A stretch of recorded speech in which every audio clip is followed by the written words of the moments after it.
Hey up lads and lasses, Fletch here from Ultimate Halo, and a month can fly by incredibly quickly. Scarily so, in fact, and that's why in so many ways, Halo Infinite's first month on the market has been very tricky to recount, meaning I had to scour YouTube just to jog my own memory, and oh boy, has a lot happened. We have the beautiful, we've got the ugly, and we've got the damn right memorable. And whilst video games are different beasts these days, a good or bad launch doesn't always prove the path that the game goes down. Infinite is certainly on a rocky stretch of road right now, so we're going to recap this month. Has it been a success? What does 343 have to do to get Infinite in a good position going into 2022? And what do I predict will happen going forward? Ultimate Halo. It took 6 years for this game to launch since Halo 5 came out, and does it feel like it?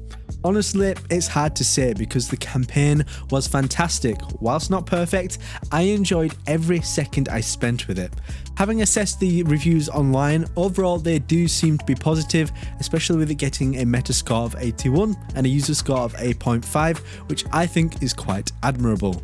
A good sign of a studio's confidence in a game is also releasing review copies in good time. In my case, and many other content creators, we got hands on about 3.5 weeks prior to launch, and personally I gave it an 8.5 out of 10 for the campaign, but stating that if it added basic features such as mission select and co-op, I probably would have been inclined to give it a 9. Other than my review, outlets and other Halo YouTubers alike really did give the campaign a favourable rating. But what about the multiplayer? Because of course that came out on Halo's 20-year anniversary. 343 released it in quotes beta, but a lot of the community were finding that hard to believe, especially come launch, because a lot of the issues still stood on launch day. What I will say is that fans seem to love the gameplay. It seems pretty universal that the equipment, core gunplay, weapons and maps are all a lot of fun to play. But with all that said, there is an exhaustive list of issues that plague the game and its many communities, so here are some. Missing game modes, big team battle broken just weeks into launch, theatre is broken, custom games are broken, low quantity of maps, a lack of or poor anti-cheat, which is also rampant in ranked, no forge for 6 months, lots of desync issues, ghost melees, no co-op, which has also been delayed to the forge launch at the earliest, and the challenge system desperately needs reworking. Alright, so you all get the idea, and now 343 have been very clear that they hear your feedback, and some of it is simply just going to take time.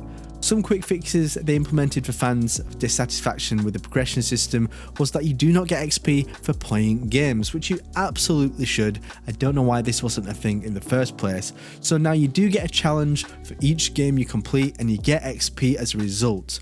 They also heard our feedback around the Tenrai event, and fans now have more content to unlock as a result now that it has relaunched in January, as well as more game types being made available such as SWAT, free-for-all, due to the launch roster being very limited.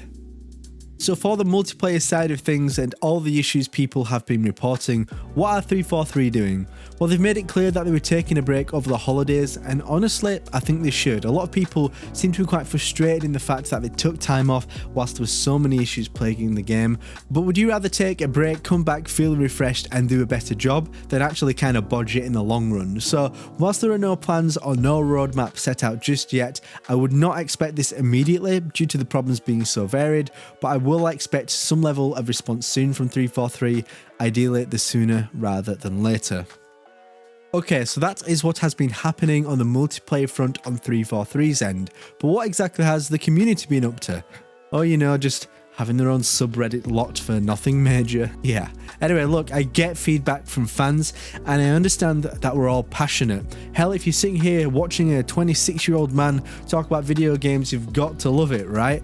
Well, sadly, there are some people, or children rather, who would just like to take things too far, get personal, dox people, insult them, or just generally say unacceptable things. This is exactly what was happening over on our Halo, and for the first time that I can ever recall, hands were forced to lock the subreddit until the situation stabilised. Now let me be clear, if you engage in such activities that are targeted at developers, YouTubers, or anyone in general that you disagree with, please do take a long, hard look in the mirror. And remember, this is just a game. Express your thoughts, it's encouraged, but please just be an adult about it. The more constructive you are, the more likely you are to be heard. There is a full community team at 343 whose entire job is to sit there and analyze exactly what you are saying as a fan. So just remember that. Next up, I want to talk about something that is significantly more positive than we've just been discussing, because I don't want to hit all the negative notes and then the positive. I do want to mix it up just a little bit. Now, Halo had not only its first Infinite in-person tournament in Raleigh, North Carolina in December 2021, but it had its first in-person competitive event in 2 years, thanks to our buddy COVID, which I've just had, and I tell you, it had me in a very bad way, hence why I'm behind on videos. Anyway, I headed out there to see all of my Halo homies, and the event was just fantastic. The atmosphere was amazing, the production was stellar, and some of the matches were just downright crazy.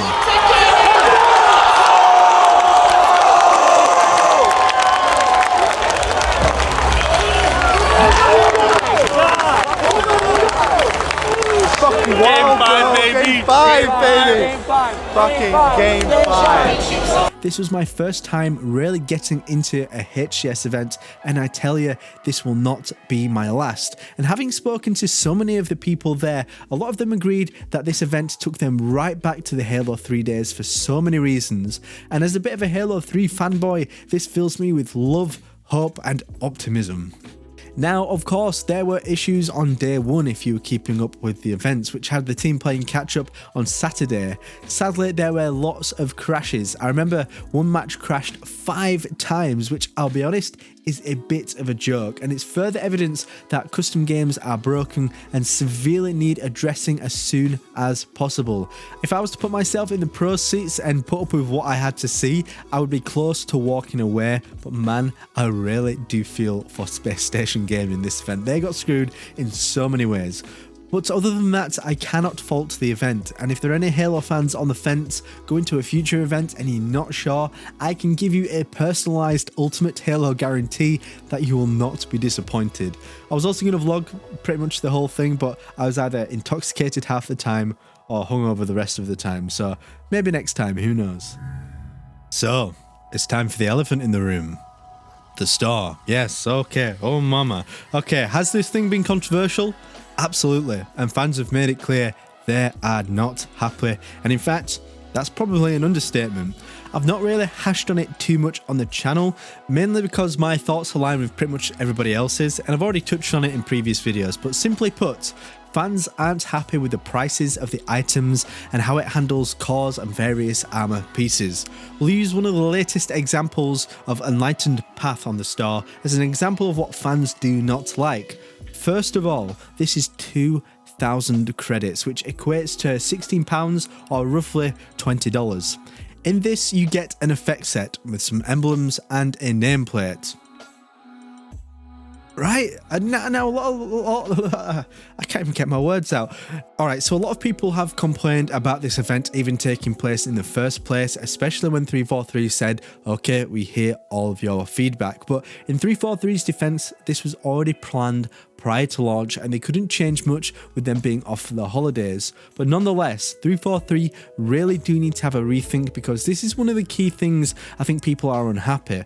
They also want the ability to purchase items individually, use coatings across all of the different armor cores, and I would say the entirety of the battle pass needs to be reworked so that it's more rewarding, so that you get XP per match, so you can build up upon the changes they made not long after launch. Honestly, just in general, I think on the storefront, everything's a bit of a tricky situation, because 343 and Microsoft are a business, they need to make money, but at the same time, the prices are ludicrous. I don't really like the business practice they are going with, and I think that something that enables people to have more flexibility and will encourage them to spend more money is preferable. So I think 343 and everyone in the comment section, just leave your feedback down below, because honestly, 343 listen, trust me. Alright, so one last thing I did want to cover was PC performance. And this is just, to be honest, I've seen other people talk about it, but maybe not to the degree I would hoped people would. And if I'm being honest, I'm really not pleased with the position that the PC build is in.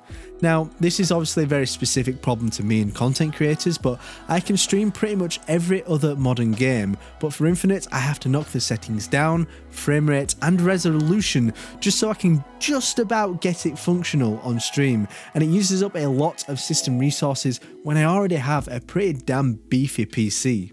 There's also been reports of a memory leak, which is quite possible, and I've seen a lot of other people getting regular crashes. There's no red reticle on PC when you hover over an enemy, and cheaters and hackers are just rampant in ranked modes.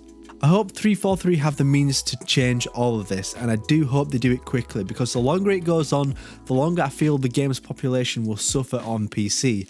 I've genuinely considered buying a Series X just for playing Halo Infinite, but it feels frustrating having spent a considerable amount of money on a high-end PC. So 343, if you can look into just optimizing this game that bit more, that would go such a long way for the PC community. Okay, so honestly, it does feel like there are lots of negatives in here, but I get why some people might be inclined to feel quite cynical about the game and the path that it's on, but trust me, things will absolutely improve. And if 343 can wrangle with the issues we're experiencing at the moment, continue to add maps, new game types, events, Forge and campaign co-op, who knows what is possible. A lot of games can sometimes start their life quite small, but over time really flourish, and I do always do a call back to Rainbow Six Siege. This game is doing amazingly well to say that they launched in quite a modest position. But look at what we do have. We have quite possibly one of the best Halo campaigns of 343's era, a solid multiplayer suite that just needs a few kinks ironing out. Forge is coming around the corner, which from everything I hear is just going to be stellar and so much more. And I'm excited for the future of this game, and whilst there are issues, and which are by no means ideal, we do have a solid framework for what I think is quite possibly the best Halo game of the past decade. So with that, Halo Infinite's first month in a nutshell. Let me know what you think in the comments. Has month 1 been what you expected over these coming months from 343? If you're not already, please do consider subscribing to the one and the only Ultimate Halo. And my Twitch, also, I have such a cool thing that's going to be happening on my Twitch soon. I think you're all going to genuinely love it. So if you could please go and give me a follow on Twitch. I'll be starting up streaming again soon. I would really appreciate that. And once again, my name is Jack Fletcher. I will see you next time on the one and the only Ultimate Halo. Subscribe now to Ultimate Halo for more unfriggin' believable Halo content.